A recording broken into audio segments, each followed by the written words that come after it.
사랑하는 여러분, 반갑습니다. 고요한 지혜의 샘가에서 여러분의 영혼을 비추는 시간을 함께하게 되어 기쁩니다. 오늘의 이야기에 들어가기 앞서 잠시 마음을 모으는 시간을 갖겠습니다.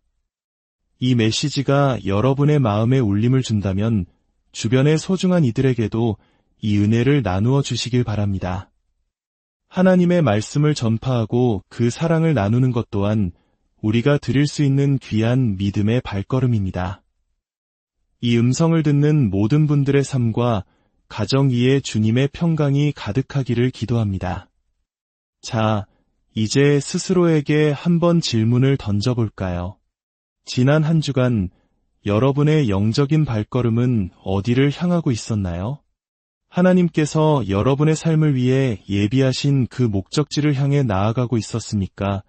아니면 그곳에서 멀어지고 있었습니까? 하나님께서 보시는 여러분의 참된 모습, 즉 강하고 담대한 그 모습으로 한 걸음 내디뎠나요? 아니면 낙심과 좌절 속으로 뒷걸음질 치고 있었나요? 지난 한 주 여러분의 귓가에는 어떤 목소리가 맴돌았으며 여러분은 그 목소리에 따라 어떤 삶을 살아오셨습니까? 지난 시간 저는 여러분께 스스로에게 이렇게 선포하라고 권면드렸습니다. 하나님은 나를 반대하지 않으신다. 그분은 나와 함께 이 모든 상황 속에 계시며 나를 통해 일하시고 나를 위해 싸우신다. 이 진리가 얼마나 중요한지 저는 이 문장으로 노래를 만들고 싶을 정도였습니다. 이 말씀이 여러분의 심장 깊은 곳에 온전히 새겨지기를 간절히 바랐기 때문입니다. 그런데 지난주에 제가 전했던 메시지 중 혹시 충분히 와닿지 않았을지도 모르는 한 가지 중요한 점이 있습니다. 바로 불확실함에 휩싸일 때, 낙심하게 될 때, 외로움을 느낄 때, 혹은 유혹에 빠졌을 때 우리가 해야 할 일에 대한 것입니다. 그것은 바로 당신이 마땅히 했어야 할 그 일을 하라는 것입니다. 이 문장이 마치 영화 스타워즈의 요다 마스터가 할 법한 선문답처럼 들릴지도 모르겠습니다. 내가 했어야 할 그 일을 하라. 이 말은 제가 기도하던 중에 주님께서 제게 주신 깊은 깨달음이었습니다. 당시 저는 이런 생각에 사로잡혀 있었습니다. 나는 이 일을 감당하기에 너무 부족해. 저 일을 해내기엔 가진 것이 너무 없어. 이 나이가 되도록 이룬 것이 없는데 앞으로도 영원히 해내지 못할 거야. 바로 그때 제 마음에 이런 음성이 들려왔습니다. 만약 하나님이 너에게 하신 말씀이 진실이라고 믿는다면 내가 했을 바로 그 일을 지금 하라. 하나님께서 하신 말씀이 진실이라는 느낌이 들지 않을 때가 있습니다. 그것은 지극히 정상적인 일입니다. 우리의 감정은 파도처럼 끊임없이 변하기 때문입니다. 그러므로 우리는 어떤 특별한 느낌이 찾아오기를 기다려서는 안 됩니다. 우리는 그 말씀이 이미 진리임을 믿고 진리인 것처럼 행동해야 합니다. 비록 지금 내 눈에는 그 진리가 보이지 않을지라도 당신이 믿음 안에서 마땅히 했을 바로 그 일을 행해야 합니다. 성경은 말합니다. 의인의 걸음은 주님께서 정하신다고 말입니다. 시편 37편이 그것을 증거합니다. 또한 잠언 3장 5절과 6절은 이렇게 권면합니다. 너는 마음을 다하여 여호와를 신뢰하고 내 명철을 의지하지 말라. 너는 범사에 그를 인정하라. 그리하면 내 길을 지도하시리라. 하나님께서는 우리의 막연하고 좋은 의도나 추상적인 생각 자체를 늘 축복하시는 것은 아닙니다. 하지만 당신이 그분의 은혜와 자비, 친절하심과 당신의 삶을 향한 그분의 부르심을 향해 내딛는 한 걸음은 언제나 지지하시고 붙들어 주십니다. 이 메시지가 누구를 위한 것인지 저는 알 수 없습니다. 하지만 지금 여러분이 이 자리에 앉아 있거나 예수님에 관한 이 오디오를 듣고 있는 것만으로도 여러분은 이미 그 부르심을 향한 발걸음을 내디딘 것입니다. 오늘 예배 중에 두 손을 들고 찬양했던 그 순간 여러분은 이미 한 걸음을 내디딘 것입니다. 여러분은 하나님께서 보시는 바로 그 참된 당신의 모습으로 걸어 들어가고 있는 중입니다. 그리고 우리가 해야 할 일은 바로 그 참된 나로서 살아가는 것입니다. 자, 당신이 마땅히 했어야 할 그 일을 하라는 이 문장을 좀 더 깊이 있게 나누어 보겠습니다. 첫 번째 부분은 믿음에 관한 것입니다. 만약 하나님께서 당신과 함께 하신다고 믿는다면, 하나님께서 당신의 편이라고 믿는다면, 하나님께서 당신을 돕기 원하신다고 정말로 믿는다면 당신은 무엇을 하시겠습니까? 바로 그것을 하십시오. 그분이 함께 하심을 알았다면 했을 바로 그 일을 지금 당장 시작하십시오. 어떤 분은 이렇게 물을지도 모릅니다. 그럼 주님이 함께 하시니 제가 꿈꾸던 커피숍을 당장 열어도 될까요? 글쎄요, 커피숍에 대해서는 제가 확답을 드릴 수 없습니다. 어쩌면 당신은 사업에 소질이 없거나 당신의 커피가 맛이 없을 수도 있으니까요. 제가 말하는 것은 그런 구체적인 사업 계획이 아닙니다. 제가 말하는 것은 당신이 삶을 대하는 태도입니다. 하나님이 나와 함께 하신다고 느꼈을 때 가졌을 바로 그 태도로 오늘을 살아가십시오.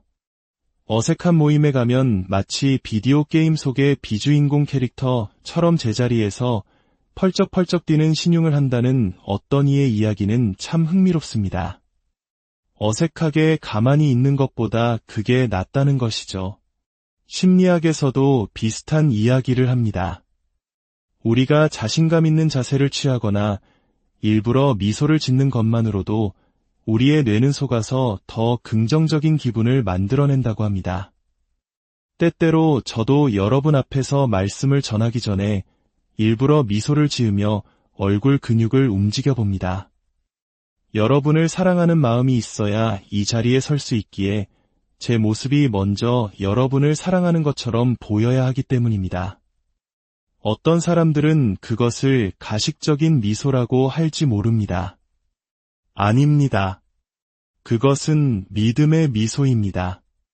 그것은 믿음의 찬양입니다. 누군가 묻습니다. 이번 주에 새 차라도 뽑으셨나 봐요. 표정이 아주 밝네요.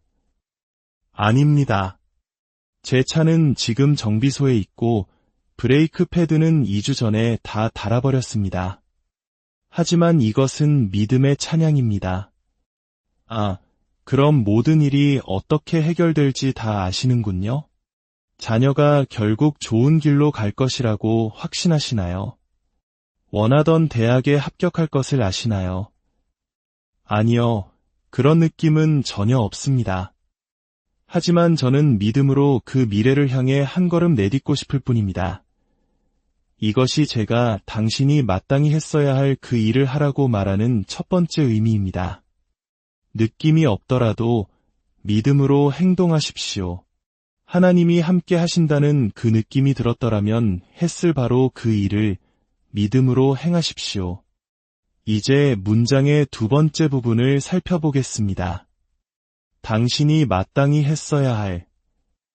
여기서 말하는 당신은 누구일까요?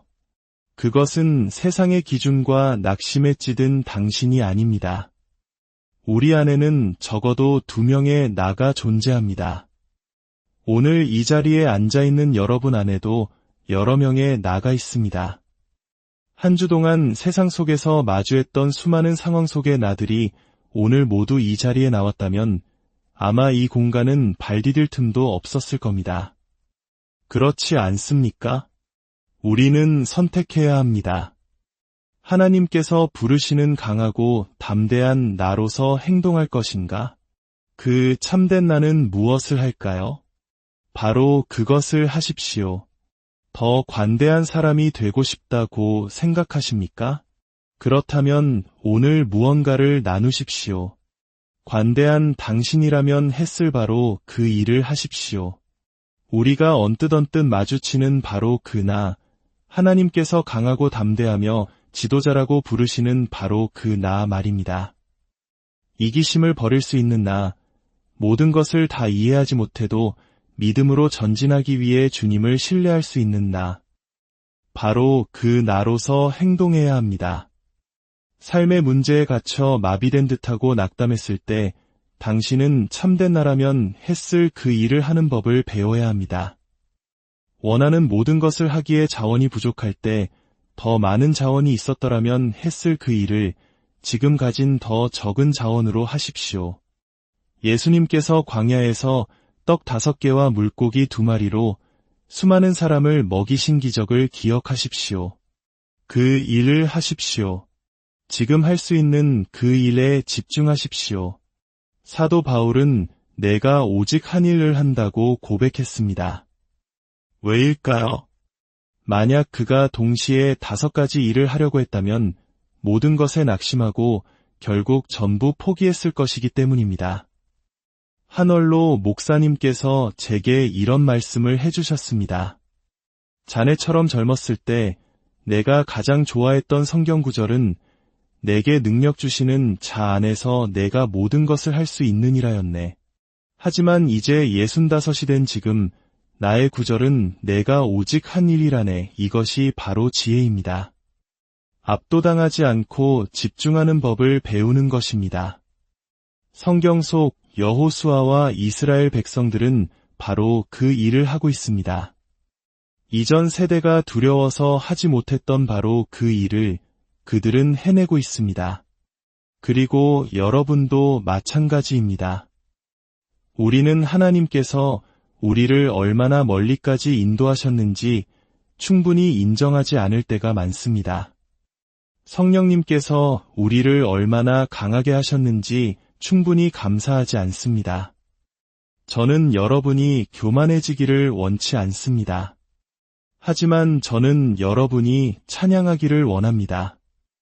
여러분이 이룬 진보에 대해 하나님께 찬양과 감사를 드리기를 원합니다. 이제 그들은 하나님께서 행하시는 놀라운 일의 문턱에 서 있습니다. 하나님께서 무언가 새로운 일을 계획하고 계십니다. 그들은 요단강을 건너려 하고 있습니다.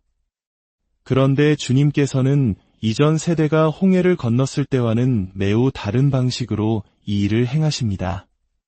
홍해에서는 모세가 지팡이를 내밀자 물이 갈라졌고 그들은 마른 땅을 건넜으며 뒤쫓던 파라오의 군대는 물에 잠겼습니다. 하지만 이번에는 조금 다릅니다.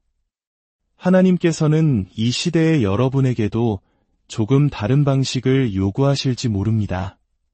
과거에 물려받은 전통과 습관을 그저 반복하는 것이 아니라 그것들을 다시 평가하고 이것이 지금의 하나님 뜻에 맞는가?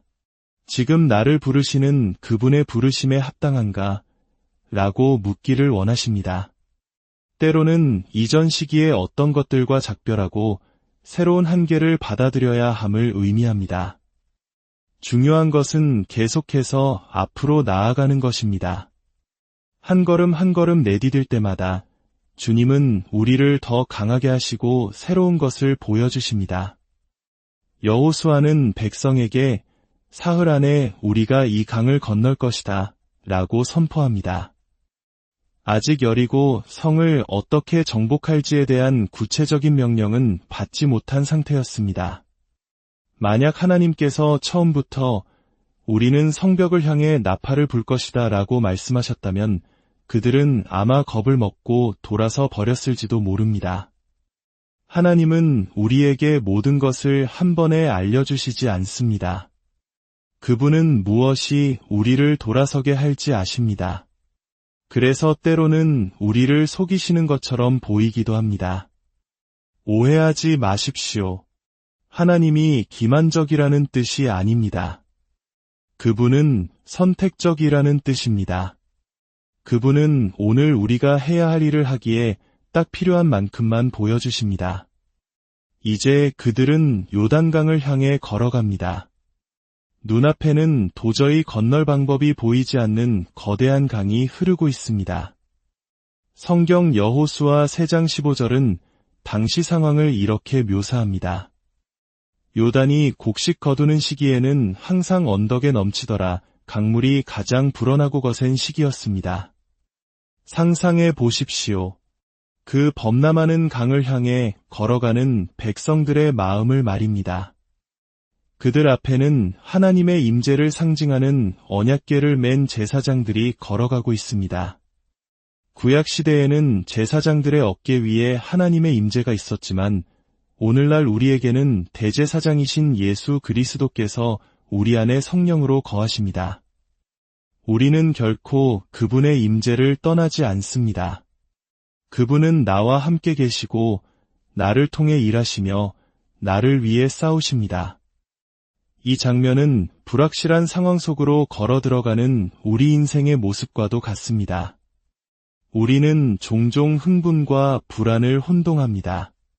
미래에 대한 기대감으로 가슴이 뛰지만 동시에 불확실하기에 불안이라고 이름 붙입니다. 이스라엘 백성도 그랬을 것입니다. 믿음과 기대로 가득 찼지만 동시에 다음에 무슨 일이 일어날지에 대한 불완전한 그림만을 가지고 있었습니다. 주님은 여호수아를 통해 말씀하셨습니다. 제사장들의 발이 물에 닿을 때 기적이 일어날 것이라고 말입니다. 15절과 16절은 이렇게 기록합니다. 궤를 맨 자들이 요단에 이르며 궤를 맨 제사장들의 발이 물가에 잠기자 곧 위에서부터 흘러내리던 물이 그쳐서 요단강에 대해 기도만 한 것이 아닙니다. 요단강에 관한 책을 3권 읽은 것도 아닙니다. 요단강을 건너는 법에 대한 수업을 들은 것도 아닙니다. 그들이 도저히 통과할 방법을 알 수 없었던 바로 그 장소에 도착했을 때, 그 장애물을 향해 걸어갔을 때 바로 그 행동으로 그들의 믿음이 증명되었습니다. 그들의 발이 물가에 닿자마자 상류에서부터 흐르던 물이 멈춰 섰습니다. 여기서 우리가 말하는 믿음이란 무엇일까요? 기독교 신앙의 맥락에서 믿음은 세상이 말하는 믿음과는 구별됩니다. 세상에서 믿음은 나는 당신을 믿어 처럼 좋은 감정이나 긍정적인 기대를 의미할 수 있습니다. 하지만 범람하는 요단강을 건너야 할 때 우리에게 필요한 것은 그런 막연한 좋은 느낌이 아닙니다. 그런 상황에서 제가 갖지 못하는 것이 바로 좋은 느낌이기 때문입니다. 저에게는 좋은 느낌이 전혀 들지 않는 상황을 헤쳐나갈 수 있게 해주는 믿음이 필요합니다. 돌파구가 될 문턱까지 나를 데려갈 믿음이 필요합니다. 필요한 정보가 전혀 없는 상황 속에서도 그 안으로 발을 내디딜 수 있게 하는 믿음이 필요합니다. 눈앞의 장애물이 어떻게 치워질지 보이지 않는 바로 그 순간에도 말입니다. 기독교의 믿음은 다른 모든 종류의 믿음과 근본적으로 다릅니다. 대부분의 믿음은 사람의 내부에서 생성되어 대상에게 투영됩니다.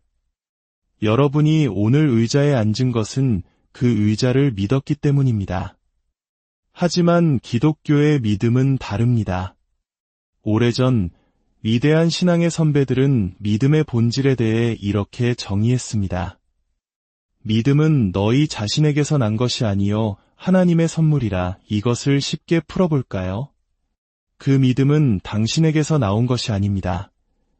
그러므로 여러분의 믿음이 메말라 있고 짓눌려 있으며 산산조각 나 있다 하더라도 괜찮습니다. 우리에게는 축복으로 충만하시고 인간의 모든 역사를 주관하시는 위대하고 크신 하나님이 계시기 때문입니다.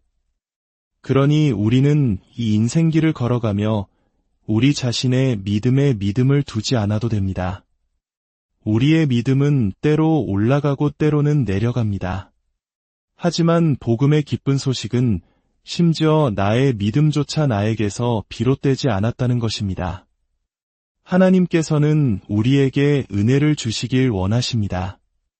우리를 죄에서 구원할 은혜를 주시길 원하십니다. 그런데 은혜를 받으려면 믿음이 필요합니다. 그럼 하나님께서는 어떻게 하실까요? 그분은 이렇게 말씀하십니다. 나는 단지 은혜만 주는 것이 아니다. 내가 그 은혜를 받을 믿음이 필요하다는 것을 안다. 그러나 나는 너를 안다. 너에게는 그 은혜를 받을 만한 믿음조차 없다는 것을. 그래서 내가 내 아들을 죄 있는 사람의 모양으로 보내겠다. 그가 죽어 피를 흘리고 무덤에 묻혔다가 천사가 돌을 옮기고 그가 다시 일어나 하늘로 올라가 성령을 보낼 때 내가 무엇을 하고 있는지 아느냐? 바로 다른 차원으로부터 당신에게 믿음을 보내는 것입니다. 다른 세계로부터 당신에게 신뢰를 보내는 것입니다.